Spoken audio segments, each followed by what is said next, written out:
It's Channel 4 News at 6 o'clock. Good evening. I'm Ron Burgundy. I'm Barbara. And I'm Sharon. And this is Channel 4 News, and we are bringing you the news of tonight. And for our first segment, Sharon will give us the weather report. Thanks, Barbara. As you can see, today's weather is 41 degrees, cloudy, and showers.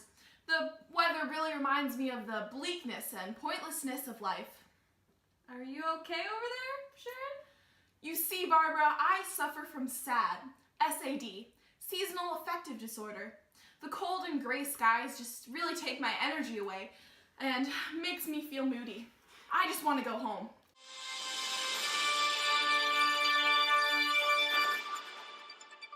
Hey, well, thanks for that super helpful weather report, Sharon.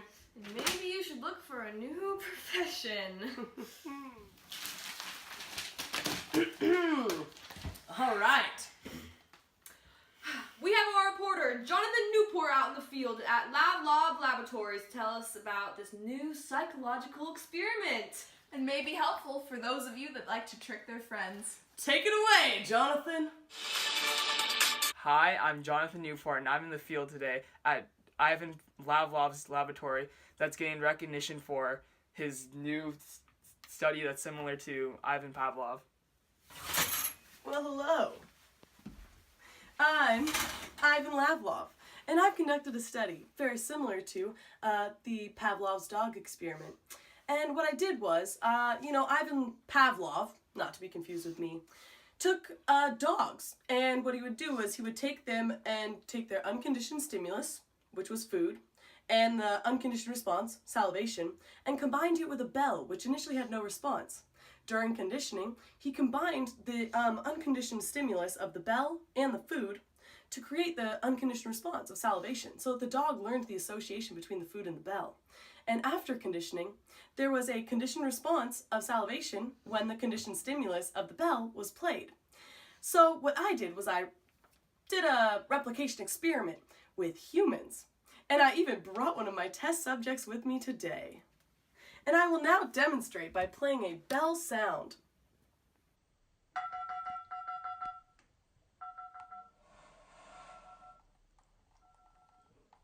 As you can see, this experiment worked very well, and it was a very, very, very expensive process to convince enough people to comply with our agreement. Oh, hey, I didn't see you there. Well, we're actually going to take you out to our reporter in the field, Ferris Wheel, who's an ex-doctor. He's investigating someone that has been having reportedly strange occurrences in the nighttime. Take it away, Ferris. Hello, San Diego! It's Ferris Wheel, your favorite news reporter, and I am here today to diagnose a girl. Her family called in and was very concerned, and as I was a doctor before I became a news reporter, I still use my talents.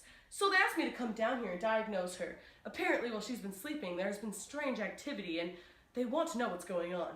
Now, currently, I'm standing here, and she is sound asleep, but there is no strange activity to be observed. Okay, so, some strange activity has occurred. I do believe that... Okay, I do believe if I was to diagnose this person properly, they would be diagnosed with night terrors. Oh my! Okay. Night terrors typically occur in stage 3 non-rapid eye movement sleep and can be diagnosed by sudden movement, flailing about, screams, and this happens in the transition between stages 3 and 4 of sleep, as those are the times when there are over-arousal of the central nervous system.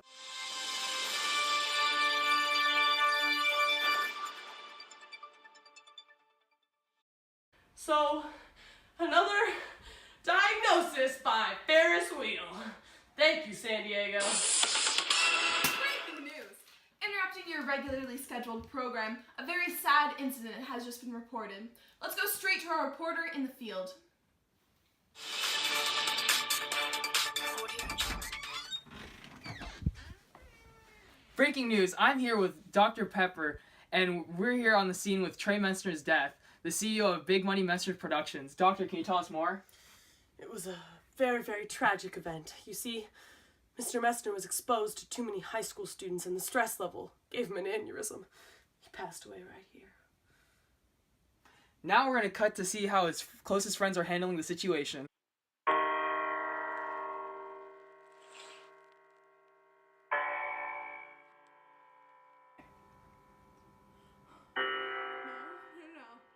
No. This isn't real! This isn't real! He's good. He's fine. He's fine. You're lying to me, okay? Like, you're lying to me. You're fucking lying.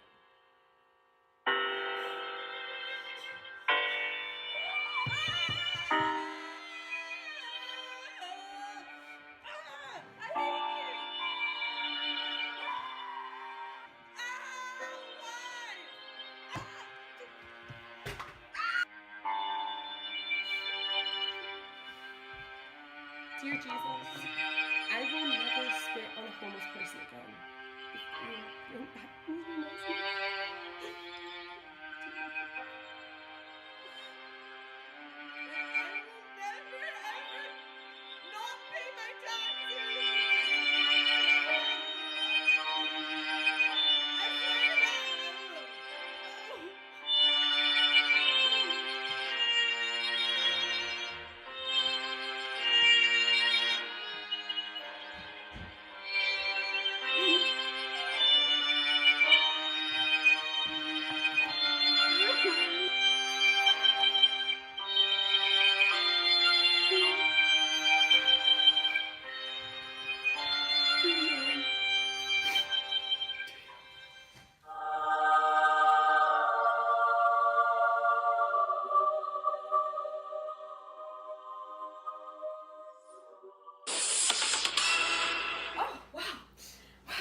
This next segment is actually a long-term project from one of Channel 4's ex-reporters. She quit right after the segment was filmed. Take it away, Sandy. Hi, guys. I'm Sandy, and I am with the West Coast following satanic cult, and I'm going to be going undercover. Well, not really. I'm just going to be going and interviewing all the leaders, finding out what this cult is all about. I'm fascinated to learn more. So far, I've just seen a series of odd displays of physical contact. We'll see what else they have in store for me. I'm very excited, and basically, San Diego, we're going to find out what it's all about.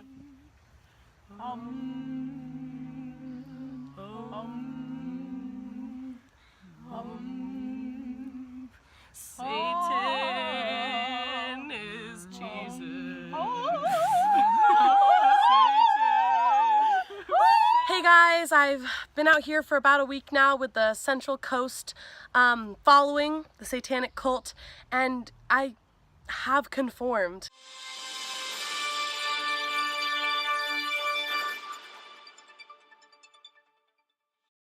This place is amazing. I love Satan, and I realize that Satan is Jesus.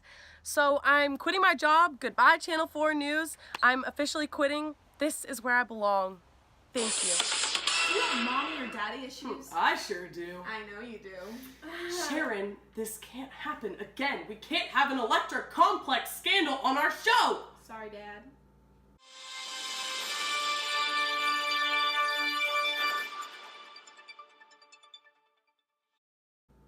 Well, anyways, for our next segment, we have some parenting tips that you might want to stay tuned for. Hi, I'm Regina Williams, the Parenting Pro Tip segment. Could you introduce yourself? Hi, I'm Mary. I'm Dunny. How would you describe your parenting styles? I would consider myself quite demanding of my children. You know, I expect the best and I want the best for them, so I give them the best, and that is a very harsh tone, which really does them well. And I think of myself only because I'm the one who matters, so. Well, I like to describe my style as present, sometimes, you know? I'm very tolerant of my children. Don't really demand a lot from them. Just hope that they love me deep down somewhere, you know? Deep down in that cavity they call a heart. And sometimes I feed them, and they're just good kids, and I know that. Trust them. Could you guys describe your evening routines with your children? Yeah, they come home from school. I pick them up right. Do you want a spanking? Then you better wait. I'm sorry. Sorry about that. She likes to interrupt me sometimes. So they come home right after school. They do their homework. Then I feed them, and then they go to bed. Well, most of the nights if I'm being honest, I call the police station and see if anyone's turned them in yet, you know? Because normally they're just running rampage through the town, and other times I go in their rooms and they're sleeping already, covered in dirt, you know? They're like 6, 7. But Bobby and Julie are just, such good kids. I love them, you know? I love them. Donnie, I'm sorry, but you were supposed to bring your child here. Where is he? Oh, Bobby and I couldn't find Bobby. If I'm being completely honest, I looked. He wasn't in his room, and you know that's just how it is sometimes. Their kids just aren't where you want them. Okay, on one final note, what's your best parent pro tip for this segment? If they're not crying every night, you're not doing your job right. If a parent just exists in their life, that's enough. Thank you for coming out for a parent pro tip segment. Anytime. Yeah, you're welcome. No, go to your bedroom! Ugh. Oh, hey everyone. Thanks for watching. I'm Ron Burgundy. I'm Barbara. And I'm Sharon. We hope you enjoyed Channel 4 News tonight. Stay classy, San Diego. It's Channel 4 News at 6 o'clock.